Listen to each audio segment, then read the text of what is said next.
Show us.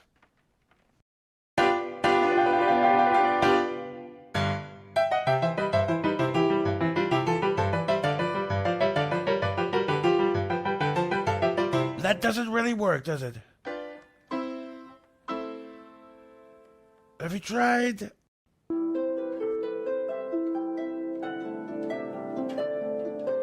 Oh, that's good. Oh, fantastic. Oh, fantastic. Better. So much better. What a fantastic, fantastic tune. It's fun to stay at the YMCA. It's fun to stay at the YMCA. They have everything for young men to enjoy. You can hang out with all the boys. It's fun to stay at the YMCA. It's fun to stay at the YMCA. Young man, there's no need to feel down. Young man, pick yourself off the ground. I've been Donald Trump. Thank you and good night.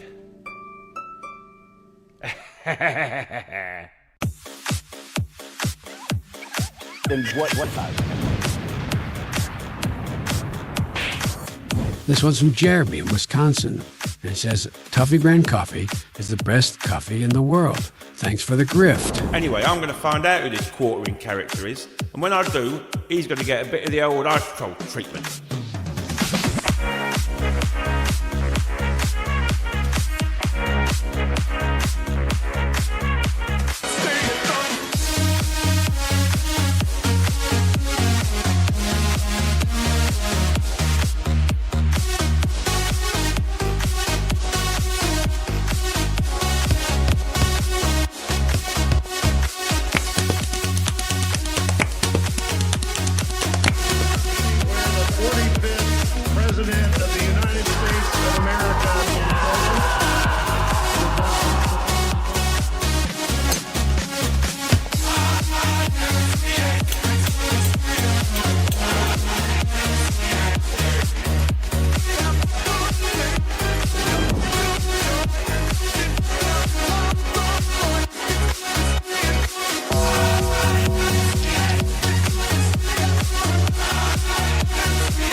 Went from loathing Brie Larson to being the unofficial #1 fan site for Brie Larson. How about a handshake?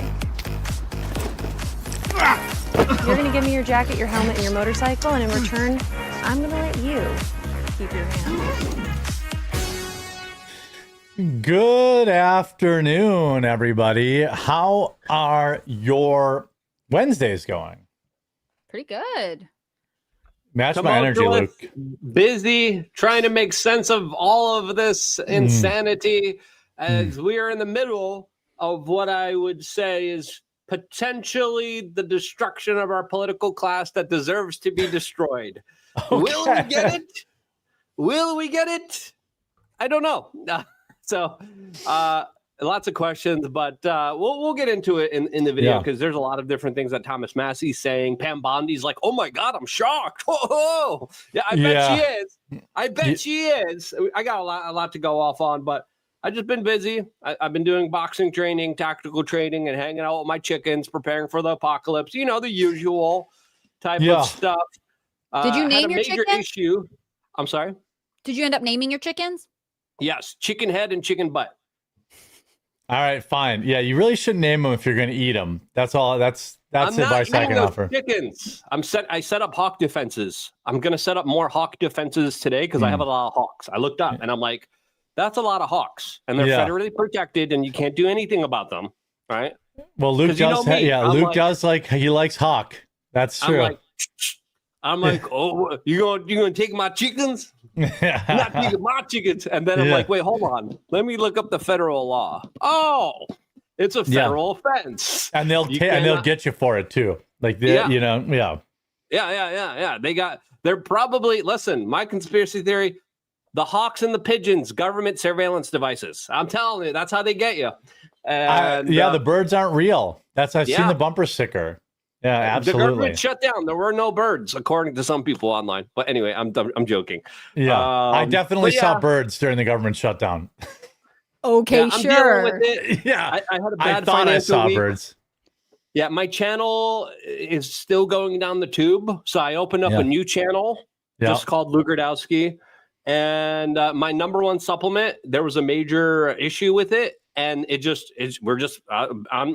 don't have it. It's on back order right before Black Friday. And I'm like, what are you doing? Yeah, great. So what happened to luking around or I forget what it was called, your like vlog channel?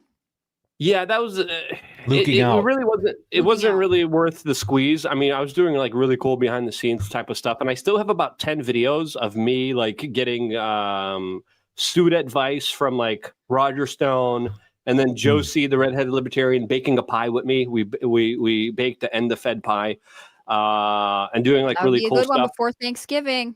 Yeah, but I just haven't had time to edit any of those. And then when I did edit, and I spent like hours and hours and hours and days editing it, it would get like 1,000 views, and I'm like, I poured my blood, sweat, and tears into this. Meanwhile, breaking news happens. I'm like, okay, camera on, click record, spurging out autistically, blah, blah, blah, this happens, 100,000 views. And I'm like, what is this world?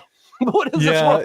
They don't care about your home movies. It's rude. I don't like that. Things are very weird right now. I've started mixing in a couple of non-news topics because I think my viewers are like, like the burnout is real. I talked about it, I think yesterday. Like I'm pretty burnt. I'm gonna definitely, like, after my wife's surgery, like I'm going on vacation. Like I'm gonna go down to Florida, say hi to Luke. I'm gonna go down to not Key Largo. Where is it? Longboat Key, and then I'll go down to Key West. There's a resort in Key West that I really, really like. And I don't want to name it, like, because people are weird. But like, it's not in Key West, actually. It's Key West is for kids. It's in the Keys though. And it's gays. And for the gays. And gays, yeah. Key West has the Ernest Hemingway house though, with its colony of cats. So it's also cat lovers. I know you're gonna love your toxoplasmosis there. Yeah. With those 6-toed cats. Yeah, I'm good on all that. There's a key that's like, it's like 3-hour drive from Key West, but it's like they have like a all-inclusive thing there. Just fucking go there for like 2 days and then fly back home and worry about the world ending again. Or the whole political system upending, so. Yeah, chat knows. Bungalows, Key Largo. That's where I like. That's what I like. That place is fucking nice. I was hoping you'd say like Margaritaville. No. This is like a couples or like an older person resort. Like there's not like people like partying, and it's just a chill place. But yeah, they're like, they take care of me. I have a feeling they looked me up like before, because like after the second day I was there, they're like, who's this guy? And then like the third day I was there, they're like, oh, here's a special free bottle of wine for you and your wife. And oh, we sent this stuff to your room. Oh, this. I'm like, oh, okay. Well, I mean, what did you do to earn a reputation there? What was going on the first day? I think. What were you doing? It's just like handing out $100 bills as tips, and they're like, who is this man? I think part of it is I'm a heavy tipper, especially on vacation, and I'm like young for that. It's like oldie foldy molds that go there, and they're like, why is this guy here? And then because I'm hold at heart. Yeah, and like I don't know, because then suddenly I had like a concierge who was like, oh, Mr. Hambley, what can I get you? If we don't have it, I'll drive into town. I'm like, no, I'll just take an Uber, it's fine. So I was mad that I didn't have Red Bull in my room, and he's like, no, I will. And like that guy went and got like 48 Red Bulls for me. I was like, I need. You were identified as a baller shot caller, and they're like, yes, we will personally supply you with Red Bull every day. So many Red Bulls? Luke, I drink Red Bull because I like him. No more Red Bull. Stop it. I drink a protein shake for lunch, and I have a thing of water here. All right, that's it. That's all I have. Just keep the water. Yeah, well, I need something, otherwise I'm hungry all the time. So anywhoozle, Jeremy ate half the restaurant. That's why. No, again, I'm fat from lethargy, not from the amount of food I eat, really. Nate, are you Jeremy's? Oh, I know. I don't have somebody asked if somebody was a Jew handler. I don't have a Jew handler. Luke goes to Burger King though. I know that will never follow you around forever. Disgusting.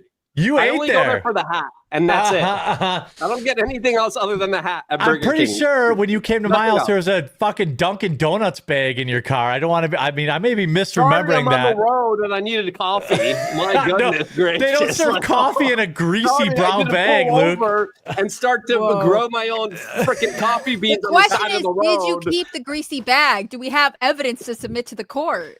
There's video evidence I'm on my the road. security footage. You're home in a castle where like you can make anything, okay? And you still go to that gas station and you still go get those red balls.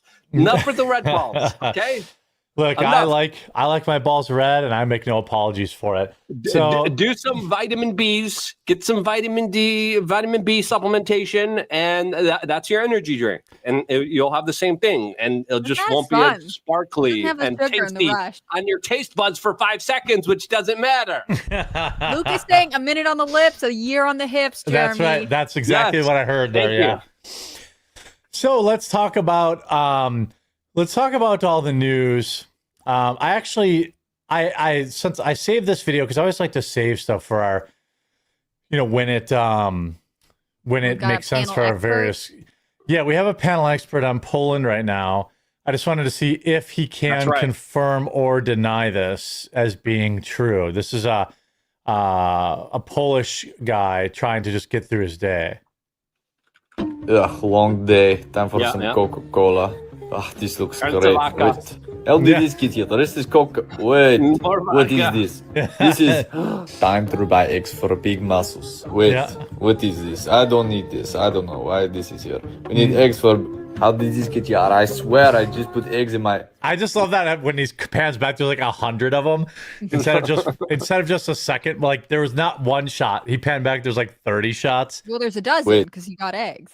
Oh, that's what it is. Yeah, okay, that makes sense now. That was masterfully done. And I can confirm there's a little bit of a drinking problem. Yeah, well, I wouldn't say it's a problem. Let's start with Preston Garvey says, what does Luke say when he's wearing the Burger King crown? Well, fun words. I can't say it. Yeah, it's I thought he was using the Mexican word for black. But I was confused. That was negro. I'm very cultured, and I know a lot of dialects. Ebonics being one of them. Yeah, well, let's go to Ebonics. Every black guy's favorite woman, Pam Bondi. Just now, essentially, I just want to see how this makes you guys. Here we have Kash Patel with his 1,000-mile stare again. Here's Pam Bondi on releasing the Epstein files today. Off topic. On the Epstein files, does the new investigation by the Southern District of New York U.S. Attorney prevent the department from releasing all of the remaining files?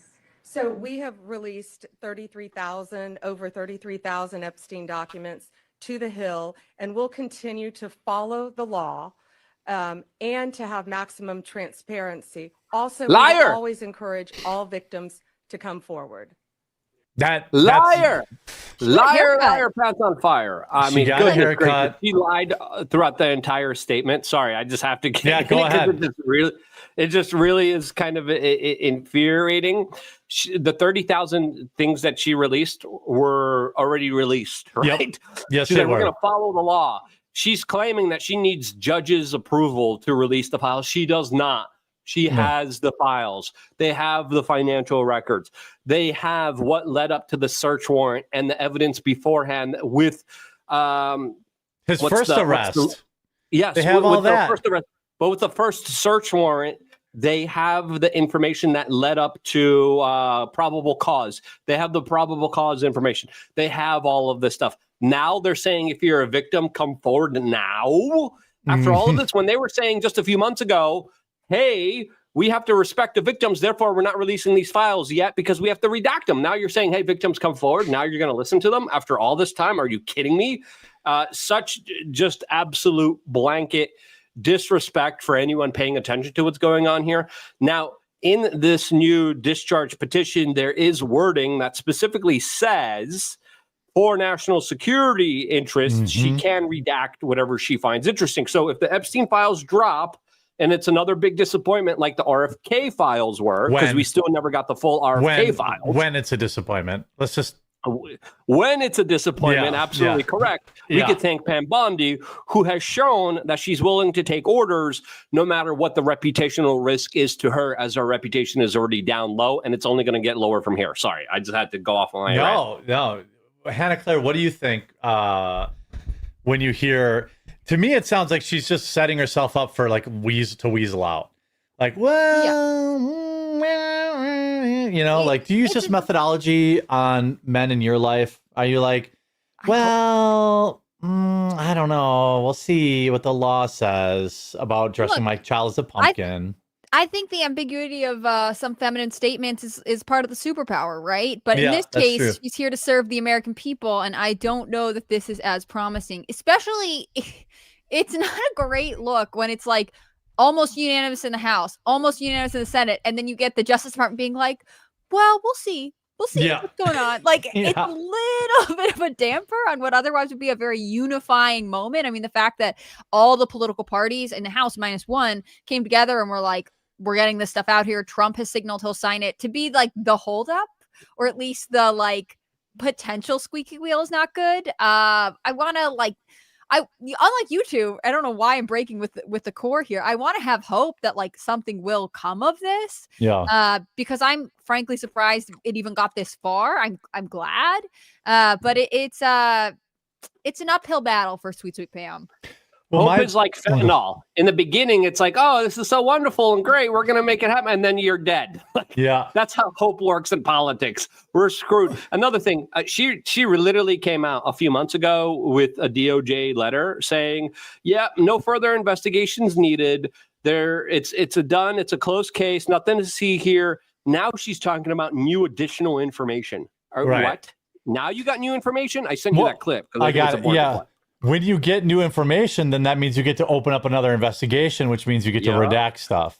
And then you get to not release stuff because it's an ongoing investigation, which is the ploy that they're going to probably implement here if Donald Trump doesn't veto this bill.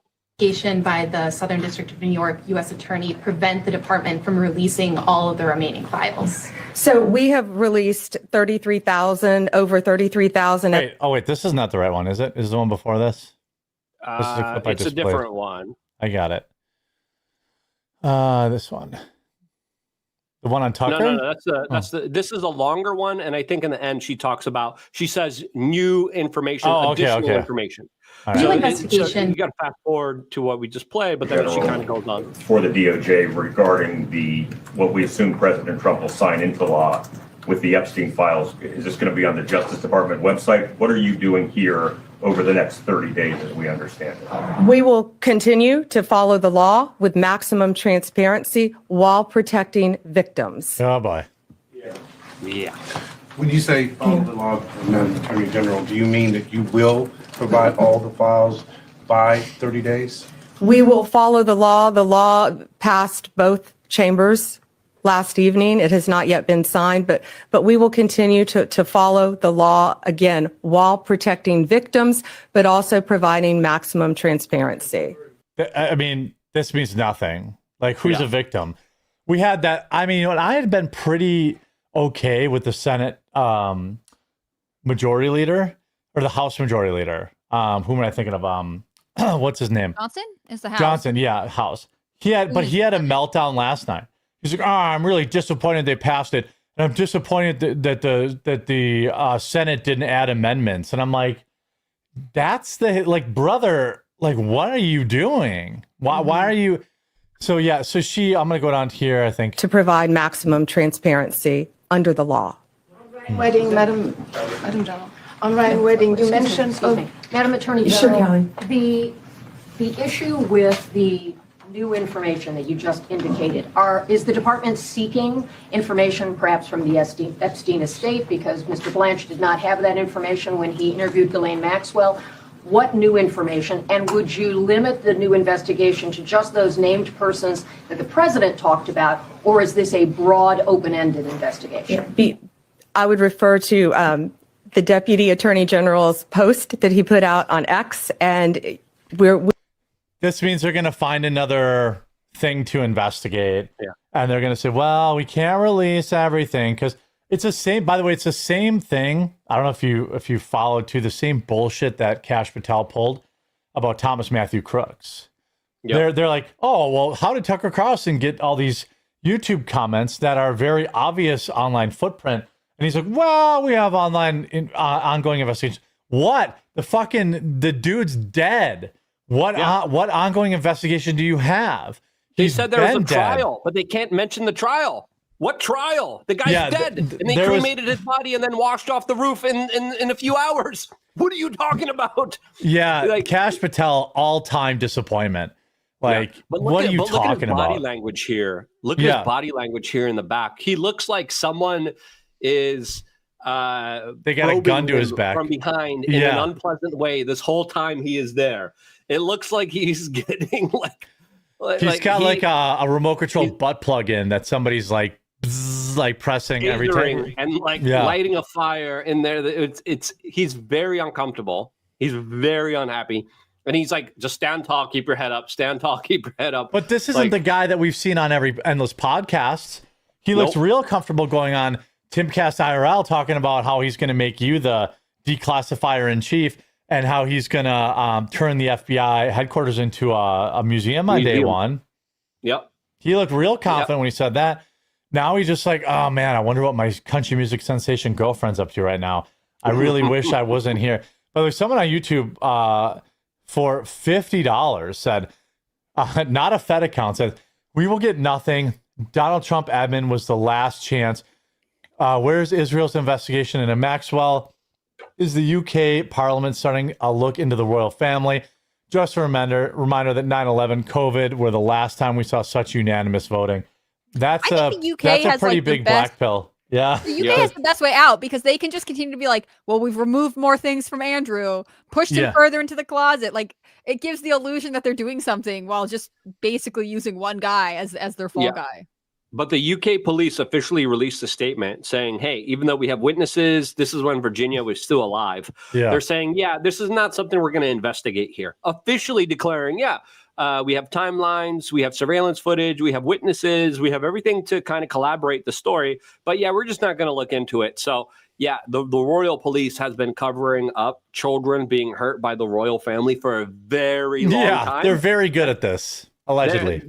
They're seasoned. They're experts. If there's one thing that they're good at is going after people's political opinions and putting them in jail for it in the UK and protecting the royal family that likes to, take a random child and do whatever they want to with. What do you make of, I believe, I'm just remembering this, our senior political correspondent might know the exact number, but the government then voted to not censure the representative out of the Virgin Islands who was live texting with Jeffrey Epstein during a trial, I don't know what you would call it, a hearing, that is going after Trump. And the reason they didn't censure her is because I believe it was 3 Republicans voted no and 5 Republicans voted, did not vote. They voted yes. Or did they not vote at all? I can't remember. I forget the exact breakdown. I believe there was a total of 8. Some voted no, some voted present, some were not there. Whatever it was 8, more than enough to censure this woman. Yeah. And they didn't do it. Mm-hmm. Of course, the Democrats were 216-0. The Democrats are better than the Republicans at this. They will always lockstep when it comes down to defending their own, regardless of what they've done.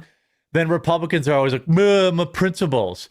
And it's like, I get that. But this broad was live texting with Jeffrey Epstein after he was arrested the first time. And we're just going to be like, I'm going to abstain from voting. Fuck you. It's a weird situation because, and The Hill is noting it here, you can see as a second line of his article. So the GOP did not vote to censure Plaskett, the Democrat from the Virgin Islands. And in turn, Democrats are not bringing a vote against Republican Congressman Corey Mills, who's got his own issues. And so it does seem sort of like the Spider-Man meme, or like, without a third person. Censure them both. That's what Anna Paulina Luna said. She was like, I don't have double standards for justice. Like, everything deserves a vote. And I thought that was pretty cool. One of the challenges, I think, for this situation, and I'm going to say the message, do not shoot the messenger. I can understand where this comes from. Some people are saying, well, before we censure Plaskett, we need to go through the steps of an investigation by the House Ethics Committee. Yeah. That is hard because it seems kind of obvious what happened. But she didn't even deny it. Right. Like, it's hard. Well, this is what happens. Yeah. Yeah. Well, Plaskett is on the Intelligence Committee, by the way. So right. She's still an active committee chair that was taking direct orders from an admitted and legally registered S-offender while taking tens of thousands of dollars from him. Right. It seems like the investigation would be pretty fast if we did it. Like, why not just be like, okay, we have investigated and the evidence is pretty obvious. It doesn't seem like this precludes it coming up again. I could be wrong here. But again, it does seem like maybe there's a little bit of bartering for Corey Mills. This is a quid pro quo. That popular? I don't know. This is just R or D. They're all scum. That's what this is. They're just protecting each other. I can't think of a more egregious, like, lady, you knew he was a registered offender. You knew that he was having sex with runaways, for crying out loud. And you were taking intel. And she went on the news this morning and said, basically, yeah, as a prosecutor, sometimes we take tips from people who have been convicted of things. I'm like, yeah, that's a little different than getting the heroin addict to give up his dealer.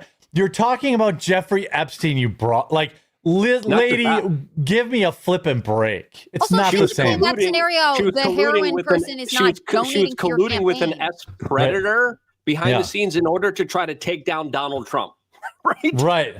That's the issue that's at play here, using information from him. Now, there's also breaking news happening right now that Nancy Mace is going to try to force a vote to censure Corey Mills. So if that happens, the chips are probably going to fall on this congresswoman from the Virgin Islands. Nancy Mace is going to want to, she wants to censure another Republican.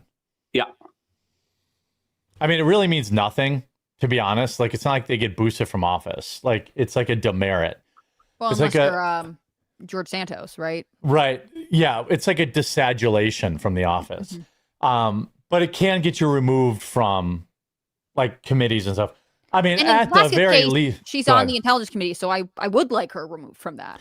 Yeah, she should be removed from the Intelligence Committee. I mean, give me a flipping break. Like, it's they're like a cartoon of themselves when they do stuff like this. It's like, and by the way, Nancy Mace is just doing what Nancy Mace does. She's going to do this for social media clout. She's going to say, well, I care about justice, and nothing's going to happen. Like, I guess good for you, I guess. But like, I mean, the thing is, we've censured people for less. Like Congressman Gosar from Arizona, he got censured for like sharing a slightly spicy meme one time. Mm-hmm. He got removed from his committees. Like, I don't think it's the worst idea to, I don't know, take this Epstein connection seriously, especially this week of all weeks. And I'm not like a huge supporter of a lot of Nancy Mace's actions, but if she calls a vote that then progresses forward to get Plaskett removed from the Intelligence Committee, especially in light of this information, it doesn't seem like a terrible move to me. And it's not. But what is the move then? We're going to censure our own, so then you should censure your own. Well, again, we go back to this question of like, have they committed these like theoretical House Ethics Committee's investigations? Like, if they have done the investigation, let's get the information out there, and then at that point you vote to censure. I would assume that's the process. And I don't know if Corey Mills has been investigated or not. Like, it does seem a little bit like we're skipping steps that could make this simpler. Yeah, if we had a competent DOJ right now, Pam Bondi would be like, okay, release all your text messages to us right now. How did you collaborate? How did you work for? What did you do in exchange for the tens of thousands of dollars that Jeffrey Epstein was giving you? Now, yesterday, Stacey Plaskett was on, I forgot what corporate media outlet she was doing an interview for. And she says, I'm not going to give away that money. He gave me that money. He donated it to me. That's my money. Square. Yeah. Now, she's proud today, of that money. She came out on CNN saying, I'm going to donate the funds. I'm going to donate the money that he donated to me. So clearly she's facing pressure. Yeah. And she was like, we got to move on. We got to move. The American people want to move on from this. I'm like, no, they don't. No, they don't. He's like, an American person, wants to move on. Isn't that funny, you guys? Like, I predicted this last night in I did 2 videos on Epstein, which were the only 2 videos that did any good yesterday. And I said, now that they voted to release it, just wait. The Democrats are going to be like, oh, it was QAnon. It was nonsense. Literally like Wired this morning, which was it used to be a tech magazine, but now it's basically a leftoid shill. They're like, oh, well, now, Trump's dealing with a real problem over QAnon level theories about Epstein. I'm like, whoa, what happened to the American people need these? The victims need this. The whole mainstream narrative shifted overnight to the Epstein files don't matter, just like we all knew they would. And it was like, I know that sometimes it's like, hey, government and the mainstream media are garbage. And then they do something garbage and people are like, well, I'm not surprised. But like sometimes it's kind of nice to like see them be as bad as I expected them to be. Mm-hmm. Like suddenly now, nobody cares about the Epstein files. Now that, by the way, the only 2 people currently ensnared in Epstein controversies are 2 Democrat lawmakers, both Plaskett and who's the black guy from New York? Hakeem Jeffries. Hakeem who also Jeffries solicited money. the New York Obama, as his team called him, and asked for money from Jeffrey Epstein. Yeah. Oh no! When he was a registered offender, he needs to step down. He was already convicted. Yeah. He was already guilty. They knew. Everyone knew. Hey, that's the guy that hurts small children. Yeah. And that's the guy that procures small children to powerful politicians and people. And the politicians were still crawling to him, be like, "Gives me monies. I'll work for you. That's Tell me what to do, sir. Yeah. Sir, please. I'll service you very well." What do we? Yeah. Sickos. And then vast majority of those funds from Epstein, he supported some Republicans. Jared Kushner invited Epstein and Harvey Weinstein to a dinner, by the way. That email also came out. That's pretty interesting. Yeah. I'm not surprised. But overwhelmingly, Epstein was donating to Democrats, right? Yeah. So now we need the disclosures. Now we need Pam Bondi actually activated, actually working, actually looking into this stuff. And all she's saying is, hey, guys, I don't know, let the victims come forward. She has 30 days to comply. If this is going to be a dud, and this is what they're going to do on December 19th, if this is a dud, it's all on her, and she is absolutely failing at her job and not doing it correctly, because this should be persona number 1. Investigate the Democrats right now, find out where the money went and what was done in exchange for that money, because this is how politics works. You give a politician money and they act on your behalf. What were these politicians acting on behalf for Jeffrey Epstein? We need to know now. Yeah, were they related to his sweetheart deal in the first place with the FBI? Were any of them, politicians in those states where he got that deal? Or his intelligence Israeli program that he was going around shopping around selling, or to his anti-gravity tech that he was working on at Harvard with Larry Summers, or his eugenics operation, or his trust that won a bunch of lotteries. Like the list goes on and on and on and on. And it's wild how much this guy was involved in. And we need to expose all of it immediately. The censoring thing was probably the most disappointing. I think we're probably going to get a Trump live stream tonight signing this. I'm going to guess. I'm going to guess. My prediction will be that Trump is going to say he's going to pass the buck. He's going to say, well, she should release it as soon as she signs off on it. He's not going to, because one of the inconvenient truths for hardcore Trumpers is that Trump didn't need Pam Bondi, didn't need this vote to release these. So, like, as a 3-time Trump voter, I would rather see him say, I'm signing it. I want Pam to release it tonight. I want little Piggy to release it tonight. Like, I don't want to see him be like, well, I know Pam Bondi's got a lot of stuff to do, because that that other guy got in his ear too. Because when he was getting interviewed, the majority leader, he's like, well, I told Donald Trump, and Donald Trump has his concerns too. It's like, I don't want to hear about that, Trump. You take that Sharpie, you sign it, you toss it to somebody in the crowd, and you say, release it tonight. Like, that's what I want Trump to do. And if Pam Bondi stalls, then he should replace her.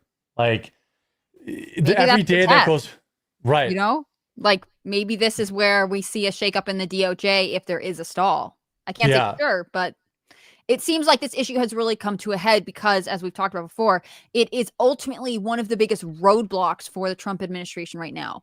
The only way to get through this stranglehold that the media has with this, like, I would call it a faux obsession with Epstein. Actually, it's an obsession with trying to make Trump look bad, is to make it a non-issue by releasing the documents and allowing people like Luke and other reporters who have followed it for a long time to then bring up what's actually there. Of course, more stuff will come out, as we're seeing with Plaskett and Hakeem Jeffries, but it will shift the narrative away from Trump and force them to either drop it because they don't want to talk about Democrats or report on accurate information. Yeah. This is also just breaking news. This just came in right now. The House Oversight Committee just subpoenaed JP Morgan and Deutsche Bank for their Jeffrey Epstein financial records, which, by the way, they settled. What a coincidence, Luke. They're going to open an investigation. Yep. But this is the House Oversight Committee. So this is right. Congress. So Trump launched a new investigation with Pam Bondi looking into the Democrat support, but they should be active, engaged in releasing information now to counter narrative a lot of this stuff, because they have a political opportunity here to really blow up the political class here. And listen, this is being forced on Trump, and Trump should have handled this differently. But this is what Trump campaigned on. This is what Trump promised. He promised on blowing up the political donor class.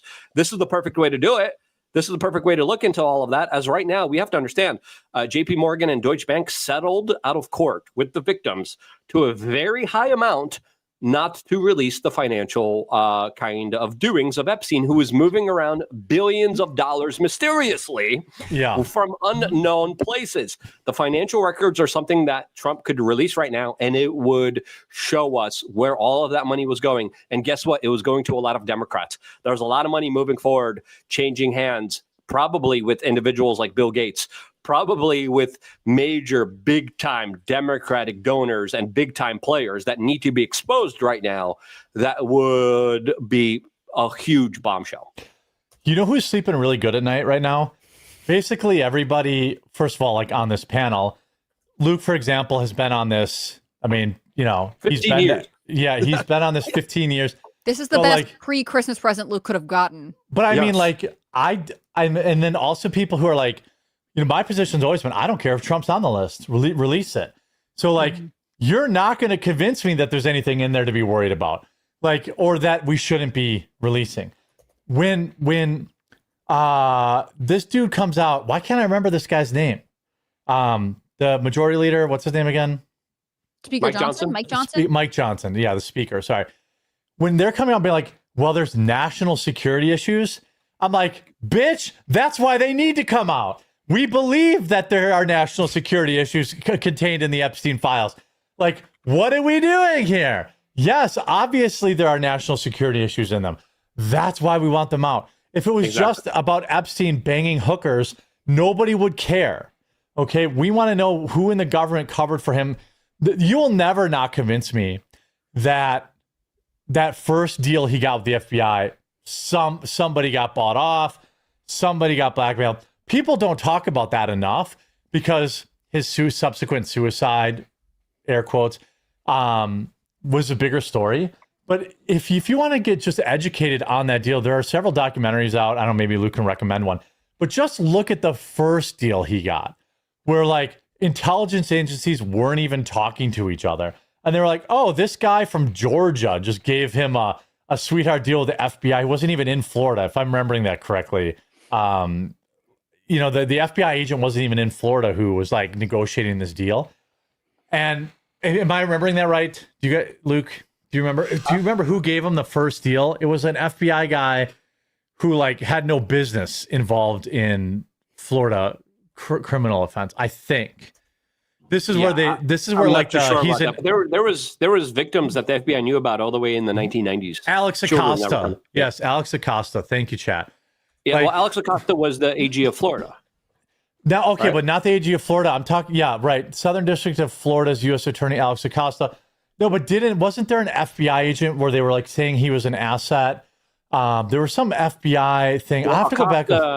Allegedly said that in a private briefing, but that's also maybe that's being what I'm thinking of now. Okay, yeah, okay, maybe that's he was an asset of the intel agencies, which clearly he was. Well, obviously, but a lot of people attribute that quote to him, but a lot of people challenge that quote as well. Yeah. He's the one that gave Epstein. Okay, so maybe he was in Florida, but like the whole thing was very weird to me, and like that. If you want to like look into, weird stuff, you don't even need to know about anything else after that. The whole deal stunk from Jump Street.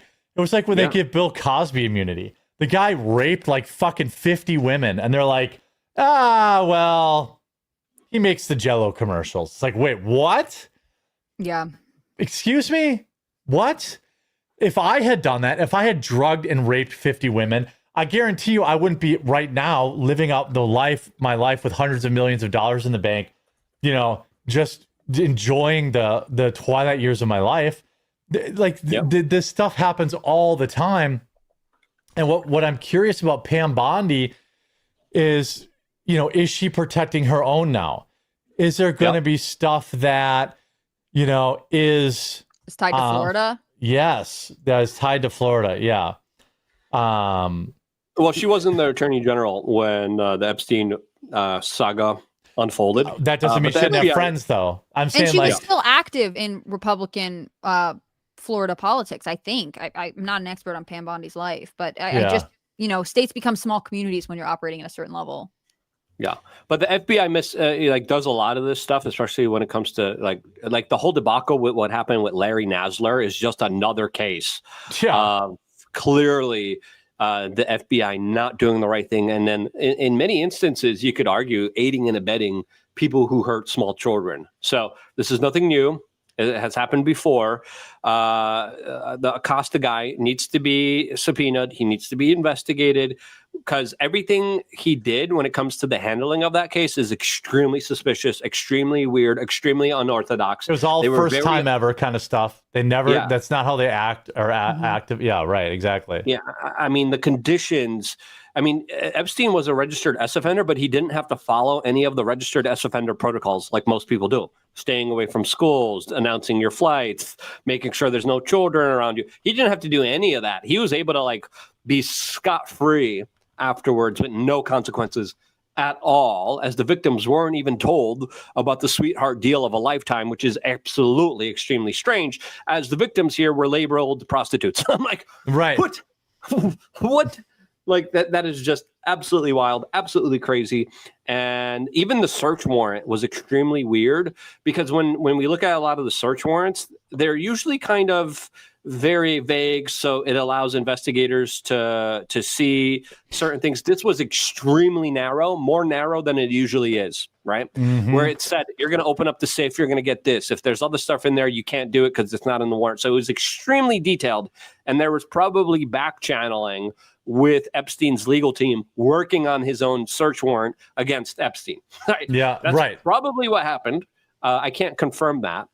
Yeah. And they made sure that this was a con job from the very beginning. And then there was a trust that allegedly was linked to him that won a big lottery in New Mexico.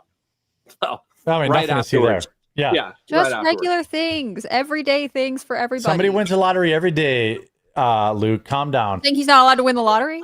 Yeah, just because he allegedly was the most prolific rapist of all time, that doesn't mean he can't buy a lottery ticket. Luke, calm down. Yes, we don't know. Yeah, we don't know. Before I want to talk about what I thought there's one thing that not a lot of people are talking about in this Christians versus Muslims in Dearborn, Michigan last night. I think it raises a good question of sometimes you don't have the right messenger for the right message. And I do want to give you guys a chance to let the people know where they can find your content before we get into more stuff. So Hannah Claire, why don't you let the people know where they can find your content? You can find my content on Rumble and YouTube. I'm Hannah Claire B in both places. I make videos about the news, some cultural commentary. If you're looking for some news topics to discuss at Thanksgiving, I have a video up right now with a little roundup of news you might have missed. You can also follow me on X. I'm Hannah Claire B there as well. Thank you guys for your support. Luke, where can they find you? I have a brand new spanking channel called Luke Radowski 76. Really appreciate it. I'm going to put it in the chat so you guys could just find it. And it's a new channel. I'm going to be doing at least one video there. I'm going to be doing shorts. I think I'm going to do shorts about my chickens now and my boxing and my self-defense stuff. So I'm going to be doing a lot of, different type of non-political commentary as well. I'm going to do a live stream for my members chat. A lot of weird things happened to me this week. Someone, my members chat for my members was deleted. And I'm like, who deleted it? What the hell happened? I still have no idea what happened. So if you're one of my members, apologies. We're going to bring it back and try to figure out what in the world happened to my members. And we're going to be bringing back the creatine. We just launched the vitamin D supplement with olive oil. If you guys want some vitamin D, let me know. I will ship it to you guys. I know, Big H, we need more sun from our European roots. So if you need some vitamin D, let me know your address. We'll ship it to you. It is some really good high quality stuff for extra virgin olive oil. We are change.shop. But yeah, just mainly check out the new channel. The new channel is something I'm going to be pouring a lot of attention to since my main channel is still screwed and still has negative 600 subscribers on it for the past 30 days. So, by the way, I won't shill anything. I'm just glad you're here. Here's a video. We had this guy who was a J6er, and he I don't know. Did some pretty radical stuff yesterday. He slapped a Quran with some bacon, which I thought, lol, that's funny. But also, he got the predictable response from Muslims there. There was stuff going on here. I'll just share some of this video here. I believe they're going to cancel the 6:30 City Hall meeting because everybody's chimping the fuck out. They're chimping the fuck out. I don't have bananas. Chill out. I don't have bananas. This is not America. This is an insurgency. They are taking. Holy shit, that's so loud. Yeah. Here, try this. Taking over our country. They're taking over our country. They want us all dead. Let's go. Wow, what's happening right now? People are pushing. Wow. This is Dearborn, Michigan right now. Yes, this is Dearborn, Michigan. Any racist is not welcome. No races here. If you can't be peaceful, but every race is welcome. If you're a racist, you're not welcome. At all, we do not. Every race is welcome. 1, 2, 3. Our president is a pedophile. Wait, what? So now the reality of this is it was a publicity stunt done by this guy who, I don't know, bought a bus, and he's got 3 different GoFundMes. He's raised tons of money doing that. I agree with the sentiment that I would be fine with if everybody in Dearborn, Michigan was deported. But I don't know if this is the effective messaging, taunting them. Mm-hmm. If somebody was doing this shit with a Bible and somebody knocked them out, I would say good. So I'm not sure that slapping bacon on your on the Quran in front of them. I mean, yeah, haha, based, but also is this going to change anything? Somebody spray painted his bus, cuck. That's kind of funny. I get the sentiment. What's his tour for? Is he from Dearborn or is he? No, he's from Florida. He has nothing to do with Dearborn, Michigan. He just went there to say he's against the Islamification of America, I guess. I do think it's a good publicity stunt, but I wish it was literally anybody else doing it. Because if you're going there, you're slapping bacon on, there's good clips that happened from this. There was a city hall meeting basically. And there was good things said there, but then this guy marching around and antagonizing people. I don't really know. I don't know. What do you guys think? Yeah, I mean, I know there's a lot of drama between him and some other J6ers. I don't know the exact details of that, so I shouldn't really kind of say that. Yeah, But I don't know him personally either, just to be clear. Yeah, I know there was drama where earlier in the protest, either after or before, I think it was before the bacon incident. And again, we live in America. If someone wants to be offensive or disgusting, we have every right to do that. Yeah. But there was an incident there where there was a guy with a face mask that punched him in the face in front of police officers. Yes. And the police officers did nothing. Yep. Right? That is true. An Arab police officer, by the way. Yeah.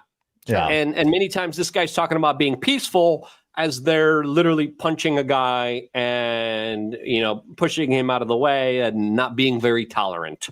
And again, we live in America. It's his speech. If he wants to be disgusting with his speech, we have every right to do that. And we should protect that at all costs. And we shouldn't be aiding and abetting when people using violence, in my opinion. Right. I mean, it's an old thing to say, but like, it's always apparently okay to make fun of Christianity in America. They do it all the time. I would assume that Islam is ultimately, if it's going to exist in America, held to the same standard. Now, is this polite? Is this a nice thing to do? That's a different conversation. Like, just because you can do something doesn't mean you should. I don't know. Yeah. I don't really care about that as much. What I find more interesting is that Dearborn has become such a point of contention that if you're right and he was like there for the publicity, he knew that he could get this reaction right away on Well, that's what I'm saying. He did know that, and that's why he went there. But that's fascinating, right? Like, is Dearborn such the modern day battleground that at any given time tensions are there to break out? I can't imagine that if you're a neighboring city to Dearborn, that's particularly nice, regardless of how you vote or what your politics or religion are. I find it fascinating that we would have, the story of the cop not responding is awful and bad. We have seen it happen before. This tends to happen to like far right people. They don't tend to get the same sympathy from law enforcement. I don't know that this is like earth shattering, but it's just interesting to me that there's this temperature check on Dearborn, which is like, if you want to riot, they will give it to you. Yeah, I mean, part of me is like you went there to, it's like there's a lot of FAFO. To me, I'm not a big fan of that. I don't care that, like, he's fine to do that, like Luke said. I think that we have problem cities in this country, like Minneapolis is taken over by Somalians. Dearborn's been taken over by Arabs. Texas has several hotspots for Muslims. I don't know the names of the cities, but they're looking at building basically like a super church, for a super area, mosque, right? or whatever. Yeah. And so like they're framing it like Christians attacked by Muslims. And I'm like, you guys, like, you had a reasonable like thing, but then you were outside antagonizing everybody. I'm not saying that you can't do it. I'm saying that your point doesn't hit as hard if you're burning a Quran in front of people who are Muslim and you're like, oh, look at them get mad. I don't know. This guy seems like a retard to me. I don't know. There have been agitators who do similar things like burn the Quran or whatever in Europe. And sometimes I find those ones compelling because often they're protesting the migration. Yeah. And there is this level of, or sometimes they're protesting, the impact on crime migration has in their cities, right? Like it isn't a protest I'm against. I don't totally understand what the objective was here. But listen, Christians get attacked and mocked all the time. And it happens on a lot of the TV shows, a lot of the movies, a lot of the commercials, all the time. We live in a country where we have free expression. This is why I was like, I'm against the whole flag burning issue that Trump raised. That I was think stupid we too. should be able to burn the flags. And guess what? People have a right to do that. I think the onus should be on people not to violently kind of go crazy, because they're only empowering and giving this guy all the attention when they do that. And I think they need to understand that as well. Like, the more you go crazy, the more you attack, the more you kind of prop up what you're trying to stop. Yeah. I mean, here's Cam Higbee also. I'll just share a little bit of his speech. He was attacked with pepper spray yesterday too, I think. Yes. Yeah. Journalist, I'm not a protester. This is my badge. Okay. Today on the streets of Dearborn, I was pepper sprayed, maced by protesters because I asked them simply why they were harassing and touching another individual who had stated repeatedly that he was only on their side of the street to talk to them and have a dialogue. My phone was smashed. You can see the broken camera right there. They stole $50 out of my pocket, and they stole my microphone receiver. I went and I told one of your officers, badge number 3668, that this had happened. He told me there was nothing that could be done about it unless I went to the station. I told him, I can't go to the station. I'm working. I'm doing my job. He said, I'm working too. I said, yeah, and your job is to protect me and all of the people that are out here today. Okay? So we said that I could go into the station later. I told him, you're never going to catch the guy if I go into the station later. He's going to leave. He's dressed head to toe in black bloc. I filmed the whole thing, but he had a mask on his face. You'll never, ever get an opportunity to arrest that person ever again if you don't go and get him right now. He said, sir, I can't leave my post. 5 minutes later, I caught him in the parking lot on a personal phone call. Okay? Repeatedly today, I watched people that are in this room get attacked by other people that are in this room. I watched your officers not respond to those attacks repeatedly. Then I saw somebody who was in this group, which again, I'm a journalist. I'm just documenting what's going on, and I'm here to tell you what's going on. I saw somebody in this group get arrested. I asked the officers, habeas corpus, please articulate probable cause for arresting this person. They refused to. I asked name and badge number. They refused to give me their name and badge number as a member of the press with my badge clearly displayed. They would not tell me why they were arresting this person. They just did it. Okay? Yesterday, I was exploring Dearborn. I came here just to Oops. Wait, what did you say? I missed it. I think he was there to document the protest. I don't know. I think that was an accidental slip. Look, we're all talkative on the internet. You sometimes if I stumble check over his your bio, he says, personality, Today is America news, commentary, field reporting, undercover journalist. Okay. Well, they're going to use that against him because that's the first thing I thought. Document this from Seattle as a journalist, okay? I was exploring Dearborn. I walked up and down Michigan Avenue. There wasn't very many people out. Then we wanted to hear the call to prayer that we've heard so much about. So we went to a mosque. And at that mosque, I was followed by a drone. If I moved forward, the drone moved. That's true. That was weird. I saw that. I saw that was yesterday, I think, or maybe 2 days ago, maybe Monday. They were following him around, and he was filming that. Forward. If I went backwards, the drone went backwards. I went to a gas station, and that drone waited outside of the gas station, just above the door, for me to leave so it could begin following me again. I was followed by vehicles, and I was followed by individuals on foot. There was a lot of talk in here today about sexism. So I'd like to quote the Prophet Muhammad. Okay? One of my favorite quotes from the Prophet Muhammad. Oh, boy. A woman's testimony is worth half that of a man's due to the deficiency of her mind. God created two sexes, one superior and one inferior. That's why your women wear hijabs, because they're inferior to men. That's why in most Muslim countries, they can't leave their homes without permission of a male guardian. Is my time up? You have 30 seconds. 30 seconds. Oh, 30 seconds. Yeah, okay, great. Go ahead.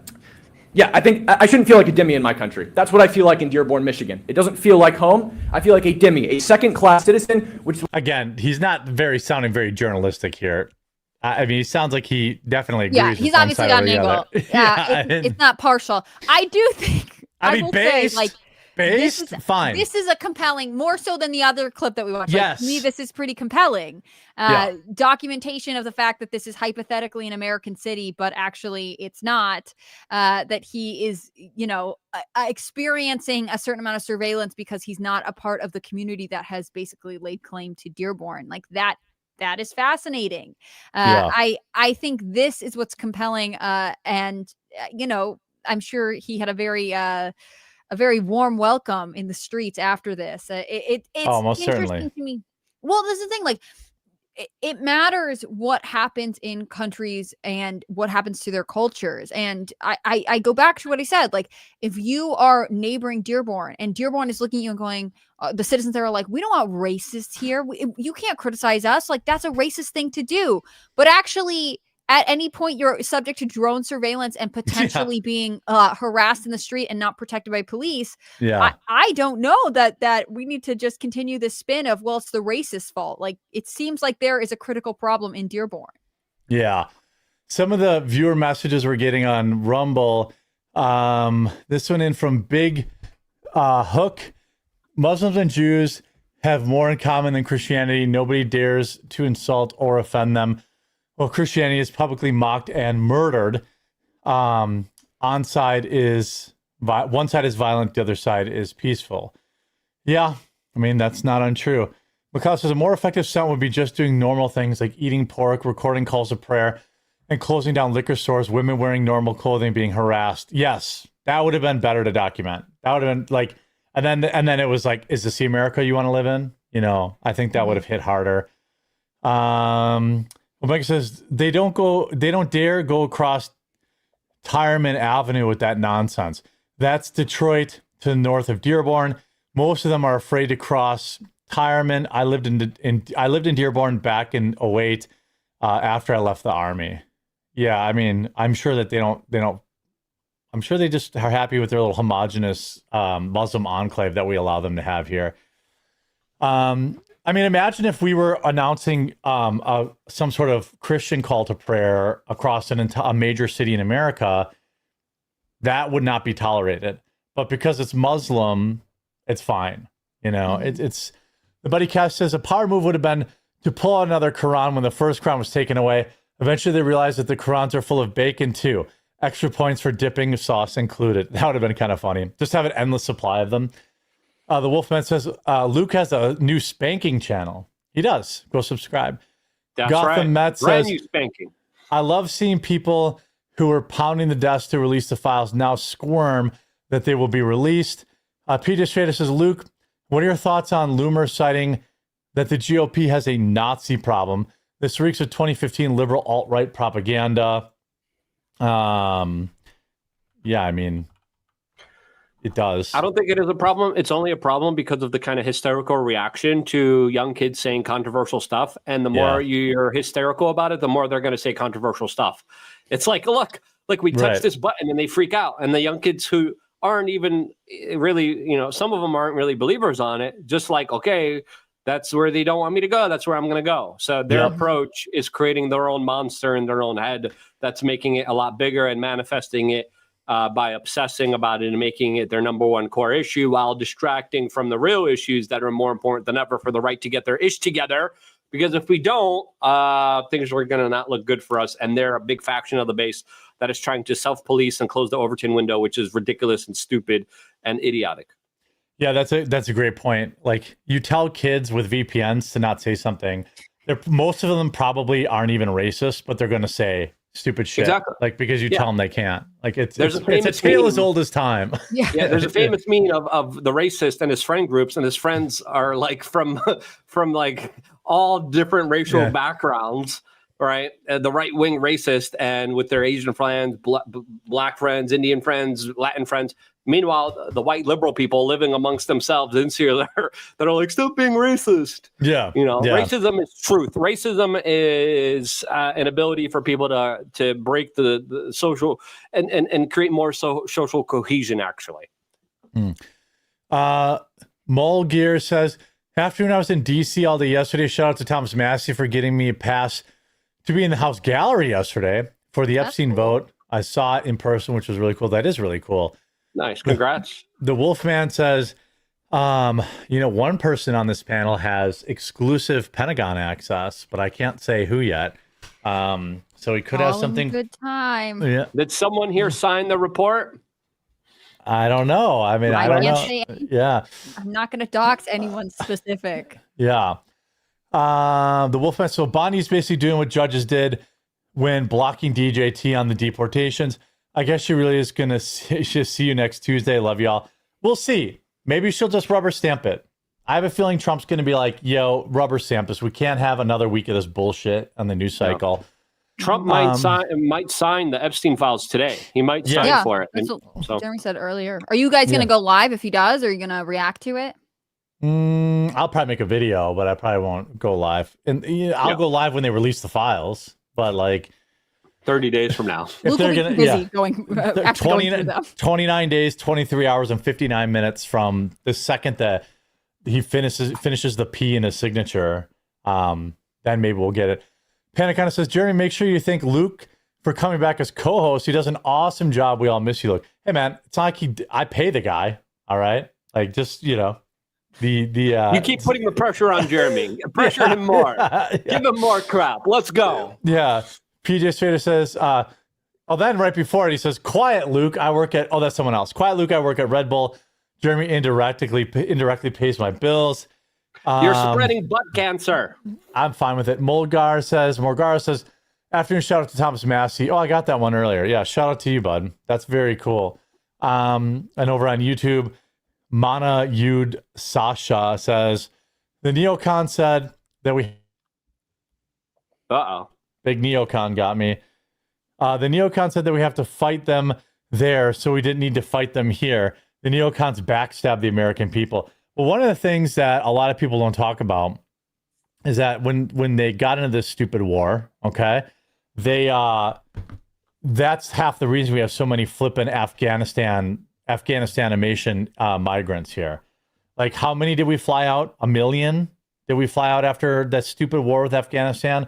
How many did we fly out of flipping, other countries that we got involved in? Like, it's just half the reason we have all these migrants is because we go to these stupid ass foreign wars.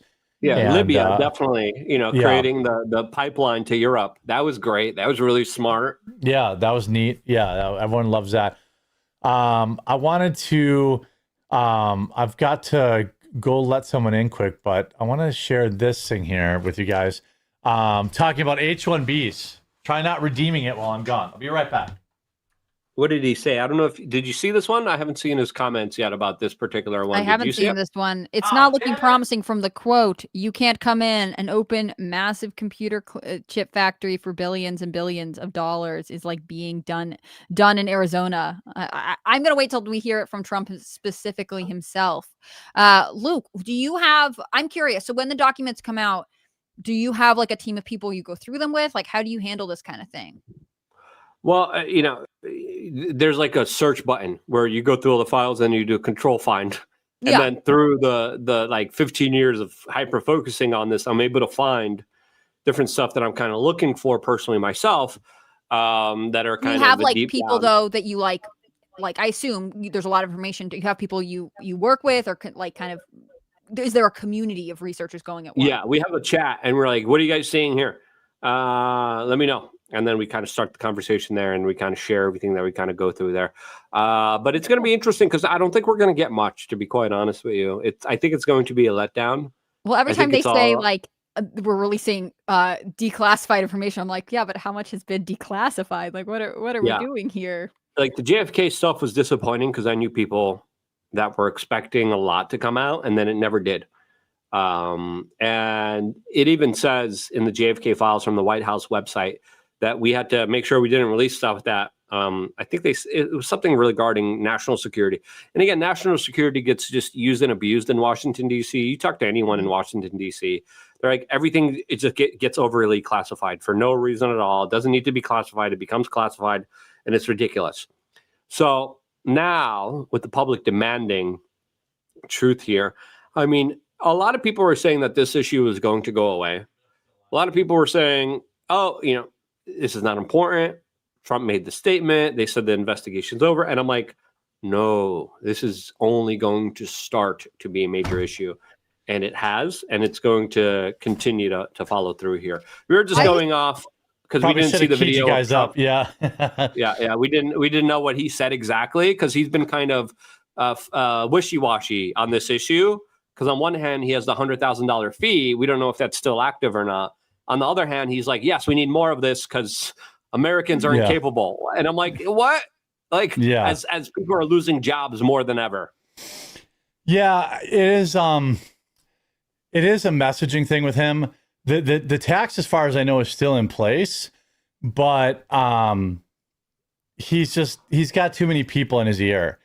Too many like Silicon Valley goons that are like, Oh, stupid American. You cannot, their hands are so big. We need super small hand to do chips. like he doesn't even know. He's like, we got to bring him in for the chips. What chips, Donald Trump? Can you explain what a microchip is and why I need to displace hundreds of thousands of American workers to make that happen? Isn't it all basically assembled by robots? Where are we going to get the rare earth minerals that China has, pretty much an embargo on?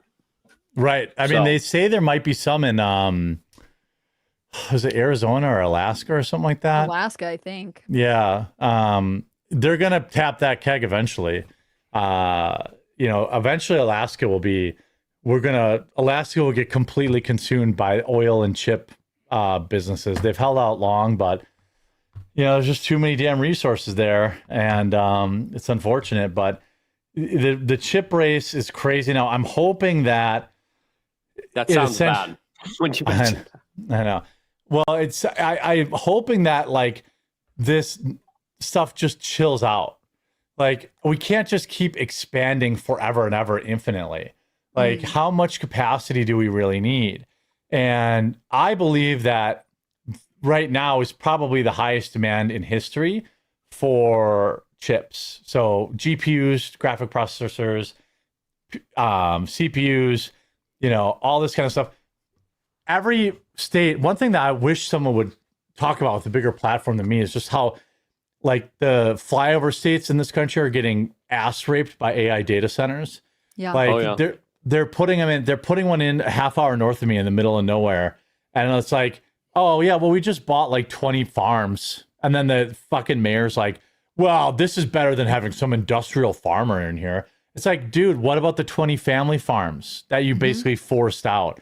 And like the amount of water that's going to be sucking out of Lake Michigan and all this kind of stuff. Well, I mean, and the energy prices that the average person is going to be paying for. And they're like, well, but they're going to plant trees around it, so you're not going to see it. I'm like, ugh. And this is happening in every state. Yeah, any corrupt mayor or governor is going to be allowing dozens of these things into their states.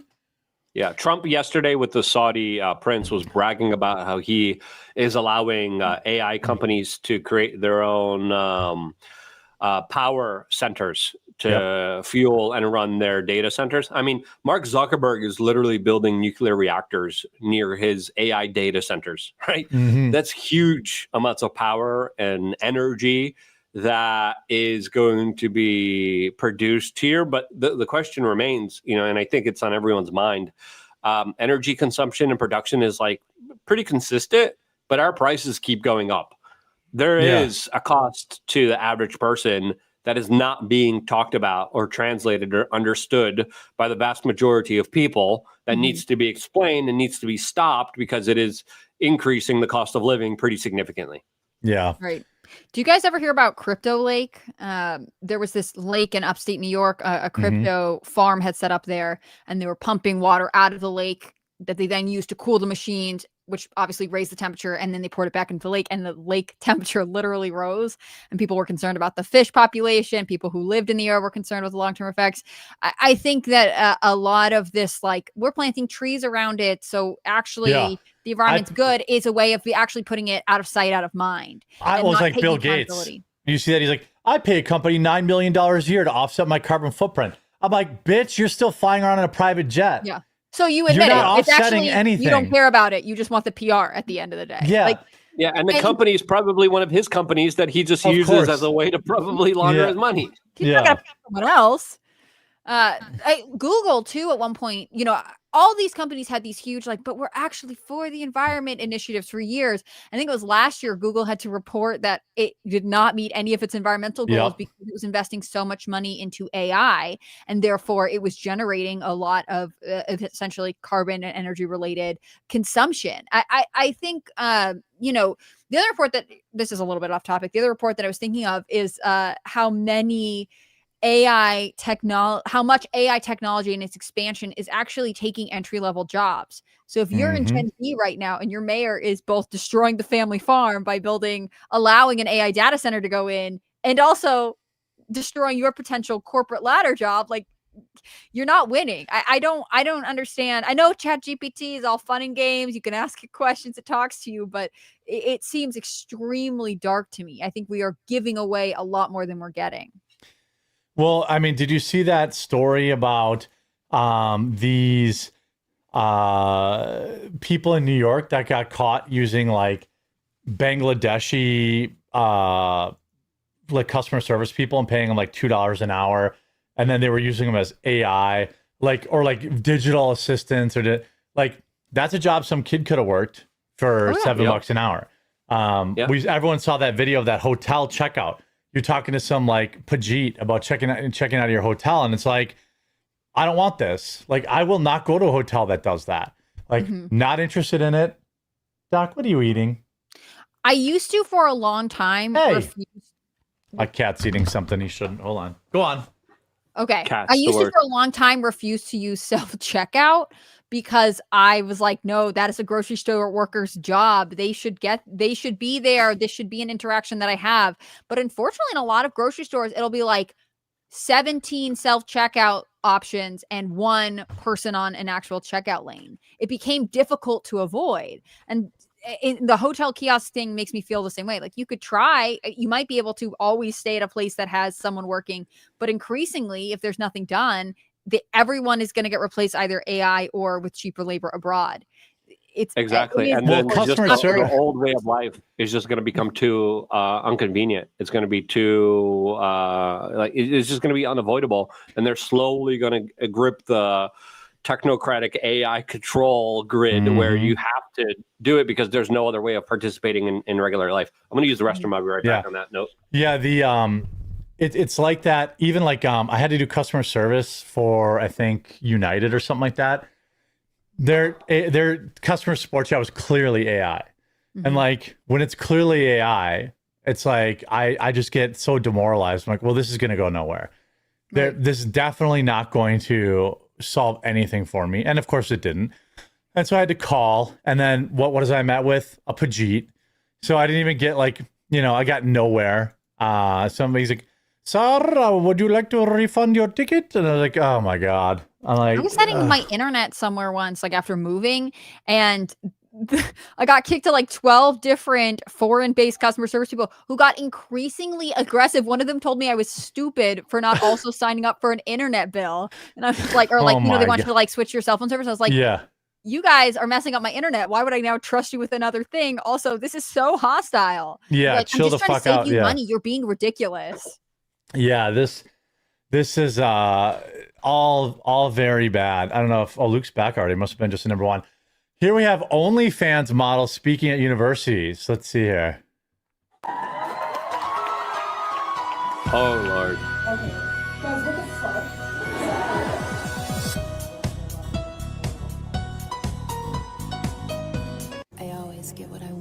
1,200 students. Everything always works out in my favor. Yeah, so this is how you show your beehole for extra They're tips. like all girls with their phones up. Yeah. Always get what I want. Go, Kylie, go. This is one of the worst. This is one of the worst things I've ever seen. Like, they're in college and they're being like, this shit's being promoted to them because that's what it is. You could drop out, girl, and show your beehole and ruin your life and your kid's life and your reputation forever. But you could get a few coins right now. Right. Yeah. I want to know who invited her. Like, is this a like? So it's more than one. Yeah. I say the name Campbell Puckett. Does it mean anything to either one of you? Yeah. Right. Yeah. Sorry. Go ahead. Yeah. No. Okay. Do you know who Campbell Puckett is? No. She's this girl who's like an influencer, not OnlyFans. She's just like a regular content creator, fashion, whatever. She went viral because her husband calls her Pookie. Now I know who. Yeah, she just spoke at. I should have led with Pookie. She just spoke at Harvard Business School to, I guess, like an undergraduate women in business club or something.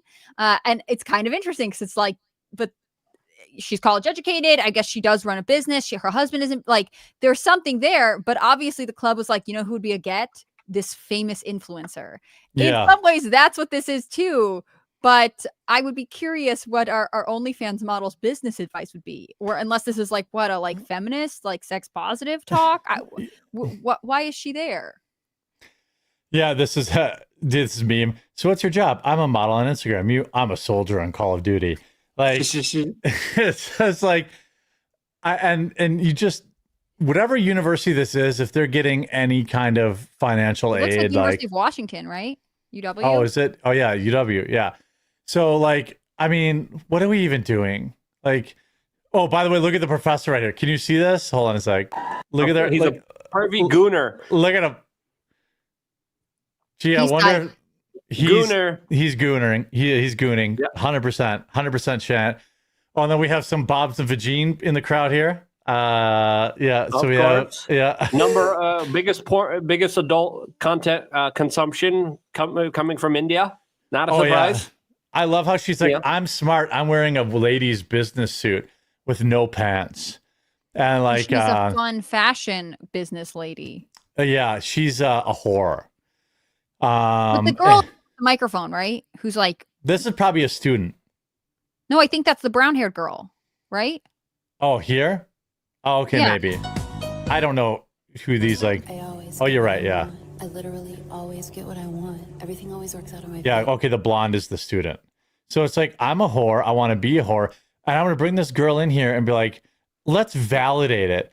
Ari talking about how someone asked her to shit in a box for $10,000. Is for $10,000 so they could eat it, and I did not do it. Back up. I just wanted to go. Guaranteed so is this like she an did ethics and business class, or Yeah. what are we talking about? Yeah. I guarantee you she did it, by the way, too. And by the way, I would too. If anybody out there wants to pay $10,000 for a box of my shit, I will send it to you. Oh. Like, but I mean, like, I will also not You're pretend. giving the audience visuals. Stop it. Hey, 10 grand is Have 10 better grand. standards for yourself, Jeremy. Yeah, I got expensive medical procedures to pay for this year. Yeah, 10 grand is a lot of money. But like, yeah, I sent you a clip of one of these like OF models lecturing her brother on how to be an entrepreneur. I mean, these women live in an alternative type of reality that bears no consequences until they get older, and then they have anger for the rest of society because they're shocked and surprised the way that world works, and there's consequences for their actions. And you know, this woman's like, yeah, you could shit in a box, get $10,000. You're not talking about the long-term consequences because she hasn't dealt with them yet that need to be talked about, especially if you do plan on having a child or a family, which there's going to be paid for consequences for them down the line because of your inconsiderate, not smart actions now. And a lot of women, sadly, in our society don't have long-term consequence thinking. Yeah, I think it's interesting because it's like one of the if that is University of Washington, I'm not totally sure, but I think Washington is one of the states where like sex workers have advocated for whatever. There's no such thing as a sex worker, but like anyway, prostitutes or like there it's like both strippers and prostitutes and like anyone in that kind of like industry. Strippers are artists. Look, I don't know where they draw the lines. It's hard for me to know if they're a one group or not. But if you are in a culture that says, well, legally, we're going to protect you and you guys have rights and you guys are workers, whatever, gives you all this messaging. I think some of them drink the Kool-Aid. But then Luke is right. If you grow up and have a family, or we've heard this time and time again from OnlyFans, it's like, then my teenage or middle school age children were getting bullied and made fun of, or they were so embarrassed when they found out. Like it is ultimately kind of a betrayal. I think it's sort of short-term gratification without thoughts about the long term. Yeah, what dad wants his daughter selling butthole photos or crapping in boxes for her daughter's future? Like, what amount of money is that worth? I was just say the number that always is great is the average OnlyFans girl makes like $28 a year, or whatever it is. Like, this is a space where very few. And then what happens is OnlyFans goes out and pays like this fucking New York Post. I've seen them articles a million times, even conservative rags. Like, she used to be a teacher. Now she makes $100,000 a month. First of all, that person is like, again, the one. So basically what you have is, she's the exception, not the rule. And then all the money flows into her because she gets the PR. And then they run another article. Now, she used to mop floors. And it's just the same nonsense, the same whore over and over again. And then thousands of girls sign up and none of them make any money. And down the road, their kids are going to find their butthole on the internet. Their kids' friends are going to find. That's going to be a thing in high school now. Like, people are going to be like, oh, let me see if this kid's mom was on OnlyFans. Yeah. That's going to be a part of culture. And kids are going to get shamed for it. I think this is the girl who uses her brother like as a prop, and like he's like, I get shit at school because of you, and like I think this is that chick. I didn't graduate college. I'm a CEO. I'm a multimillionaire. So what the does it matter? Why are you so? I'm a CEO. Yeah, I guess. Can you tell me? Do you know what CEO stands for? Dead set, bro. You're acting like you own McDonald's. Like you do. Yeah, okay? Shut up. My point. Still a multimillionaire CEO. Well, mom was betting one of us to do it, and you already f***ed up. So I guess I have to do it now. Fair enough. Yeah, touche. Yeah, I guess. You got to bite the bullet. I'm the up of the family, so now you got to be the golden child. Well, you were the golden child, but you f***ed it up, so. I can't take all this. The censoring for TikTok is so crazy. It's like, they have the sound and they have to blur the word. Like, it's like, all right. Yeah, I mean, good luck. Yes, she will have more money in the bank than I ever will. Congratulations. Like that one chick, Sophie Rain, whatever her name is, she makes like $30 million a year. Allegedly, she's still a virgin. Yeah. But like, okay, fine. You know, good, happy for her. She's still a dumb whore. She got lucky. She got, she price. Like, yeah, I guess you're making tons of money, but like, she's not even attractive either. I don't even understand it. She has that like, oh, she's a pear. That's why I don't like her. Oh, interesting. Yeah. Like this, I think her name is, I think I better look off screen. Oh yeah, here she is. Like, she's very average. She's very average. And she makes $30 million a year. I'm like men, we have a loneliness epidemic and men do it to ourselves. Like, dude, like, what are you doing? If you're paying that whore money, that I bet you, by the way, 75% of it comes from India. But anyway, like, men have. That's why they're so poor. Yeah, right. I mean, men like whatever man is paying that woman his share of 30 million is part of the problem. And if there was no market for this, like men have all the power to control whether or not OnlyFans is a thing or not. I know this is extremely difficult for some people to understand, but if we stop paying for it, it wouldn't exist. And I can't fix India, but if you're in my audience and you're in America and you're paying for OnlyFans, then I don't ever want to hear you talking about how you can't find a wife. And I don't ever want to hear you talking about how all women are whores, because you're contributing to it. Sometimes I got to daddy up on you, and that's just the truth of it. Like, if you're spending money on this shit, then you're the reason it exists. I have never paid for this shit in my life. And like, I have every clear conscience to call people who pay for this stuff, part of the problem. I won't say you're like pathetic or a loser, or go as far as some people will, but like, men control whether or not OnlyFans exists. And if we stop paying for it, then this goes away. Let's go back talking about how horrible women are. Yeah. Says the married man. So what? Do you know who the overwhelming majority of customers are for OnlyFans, by the way? Married men. Are they really? Yes, that's a fact. And it's not even close. That's sad. Yeah. It is sad. Why are you paying for porn? Here. Well, for a lot of men, it's about having that connection with someone. Yeah. But they don't have that connection. Like, 90% of users on OnlyFans are married. So sad. Like, that's what this is the thing. Well, like, not a lot of people are married, so I don't know if that statistics is true. 90% of theirs probably. Recent study shows that 90% of OnlyFans subscribers are married men. Like, even if it's half, holy moly! Like, we have a huge problem. Stop giving these hoes money. Stop Dude, it. If your wife cut you off and she's not putting out or whatever, get a fucking divorce. Go to therapy or whatever, but like, stop propping up this industry and then getting in my chat and pretending like you're not. Like, the amount of men that are pouring money into OnlyFans, like, I don't know what to tell you. And being single is not an excuse. Granted, apparently, single people are off the hook. They're not paying for it. You know, the overwhelming majority are married men, which is pathetic. Like, those men are all bad. Like, if your marriage is fucked up, don't jerk off to porn, work on your marriage. And if it still isn't, you know, Melanie's not here, so she won't admonish me. If you're still not great, then get a divorce. Like, jerking off to porn will not fix your marriage. I've never heard of a marriage saved by that. I've never heard of a marriage saved by you paying for OnlyFans. Like, I think everyone pays for this with more than just money. Like, yeah, you maybe for the OnlyFans creator, you make several $1,000,000, but like, you are exposing yourself in a way that you can never take back. You're leading to the corruption of a lot of people. You are not leading people to a better life by any means. And if you're the customer, you are isolating yourself, even if you are married. Like, I doubt that you're telling your wife, oh yeah, I just gave her however much money. Like, you are creating secrets and deceit, and you're driving yourself further from There's a guy in my bowling league. There's a guy in my bowling league that his wife found out that he was spending a shitload of money on OnlyFans.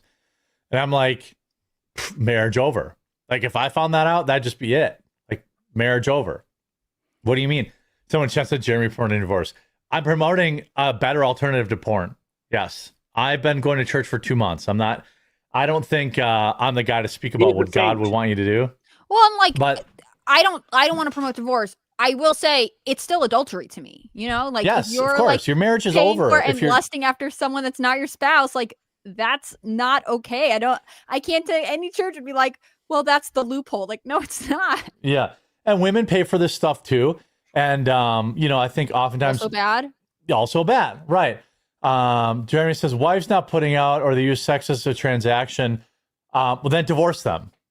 I don't know what to tell you. Porn and OnlyFans is not going to fix it.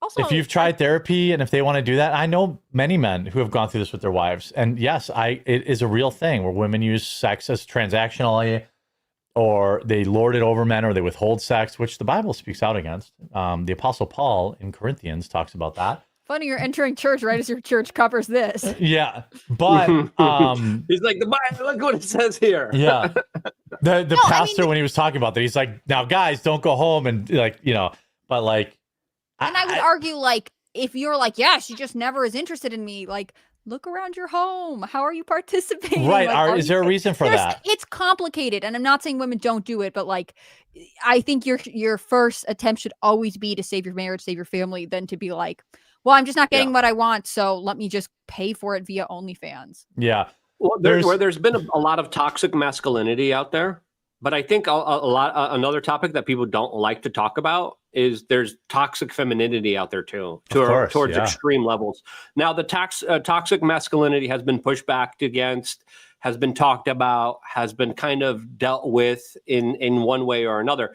The toxic femininity hasn't been dealt with, and there's a lot of predators out there, and a lot of people that are just vicious, emotional monsters out there that are wreaking havoc on modern relationships.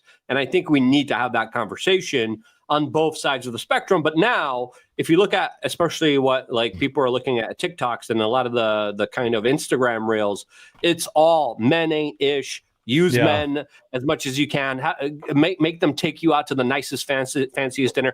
I remember, during the weekend, I was at some meetup, and what do they call it? I'm in my. Remember the men were mocking it. Do you remember that?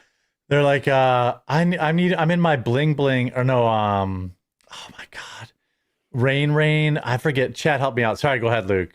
And but I was talking to these two women. I was kind of out of the conversation. That's it. Yeah. I was kind of out of the conversation, kind of looking around here. And then one of the women's like, oh, this is a great restaurant. It's great ambiance. You'll get great Instagram photos, like very novel, kind of egotistical nonsense. And then they're like, but the food's really, really expensive. So, and she's like, oh, I don't know if I want to go there if it's really expensive. So the other girl's like, yeah, just have a guy take you on a date. Just go on a date. For it. Yep. Yeah. And I'm like, yeah, you can pay with your butthole. All right. You want to pay with your butthole? Like, is that what you want to do? Like, what do you a lot of them won't do that. Are you just trying to be a predator? Like, are you trying to play with well, it's like all coming down to the same thing, which is like relationships are transactional. That's how people interpret them. Like, well, that's why the apps are like I get this. Like, if she wants that, but the women in society that now earn more than males do on average, younger males, right? they're still very predatory, where it's like, yeah, I'm gonna make this guy take me to the nicest exclusive restaurant because I want something from free for them. I'm not gonna give anything in return. Well, they don't usually put out. That's like at least back in the day, you took a lady out for steak and lobster, you at least get a reach around. But now the thing is like, oh yeah, I just use, like, women say that 3 to 4 times a week. I just go on Bumble and I find a guy and then I have him take on my dinner. And like, they're not even putting out. Like the guy, men need to demand better intentions, right? Like, right. They never intended to date them. Like, if you're a guy and you're like, hey, this girl seems interesting, I want to take her somewhere nice, and it turns out she's just doing it for free food. Like, it's bad. Again, it's all transactional, and this is what corrupts human relationships. Well, when you find out about it as a man, then it taints you, and now you think all women are doing it. Yeah. So it creates this like spiral, further isolating the sex from one another. I want to call these women out. They didn't like it, and I'm like, wait, you just want to like use a guy just so you could go to a nice place, which crappy food, which he's paying extra amounts of money for your Instagram likes and reels. So you get this like fake dopamine hit. I mean, a lot of this. I don't want to hear about it when you're single and 35 and 38 now. Exactly. You know what I mean?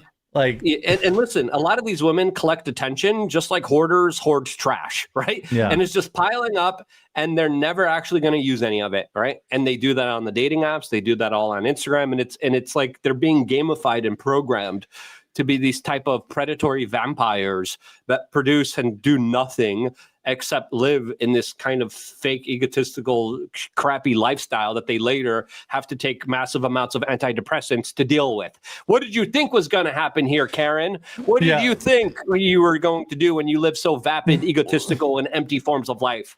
Well, they're two sides of the same coin.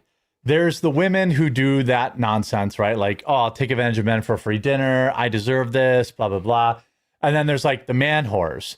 And like, they deserve each other. And they're two sides of the same coin. And they're about 15% of the population. And they're also the ones that are going to wake up, 45, 50 and single. That is what I have to hope, at least. Like, because the alternative is, like, I think that their doom will spin off a return to conservatism and getting married earlier and committing to relationships. We've already seen that in some of this like trad culture, where like it's the swing back to the I'm a strong independent woman who don't need no man culture. Well, do you think the teenage boy who finds out his mom's on OnlyFans and that is such a negative association, it ruins his social life, is going to be like, I want a wife who also is interested in OnlyFans? Exactly. No. Yeah.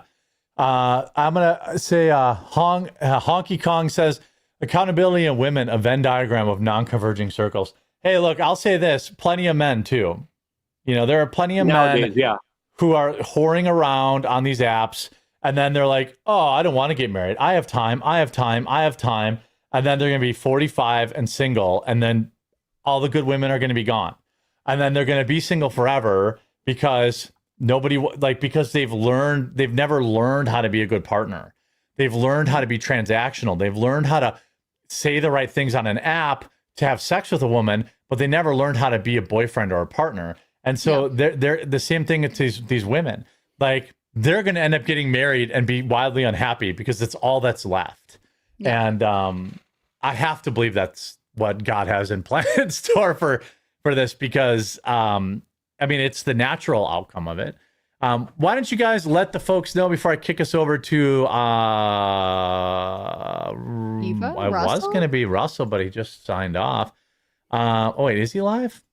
Viva's live, I guess. Yeah. Viva. All right. I'll kick you over to Viva, but let the people know where they can find your content. You can find my content on YouTube and Rumble, of course. I'm Hannah Claire B on both platforms. I do videos on the news, some cultural analysis. There's one up now with some news you might have missed. I encourage you to listen and then take it to your Thanksgiving dinner table. If you want to follow me on X, I'm Hannah Claire B there as well. Thank you guys, as always, for the support, for those who subscribe, who watch videos. It makes a big difference for me. Luke, where should they find you?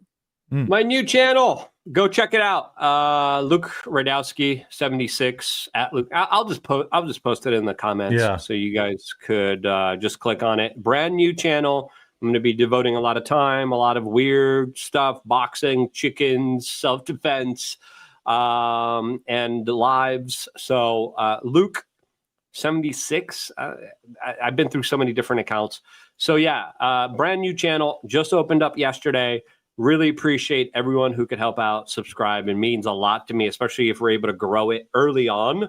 Then we're able to, of course, really kind of propel it and push it in the algorithm that absolutely hates me in my 15 years of talking about Epstein, since they attacked us multiple times for doing so. I will not stop.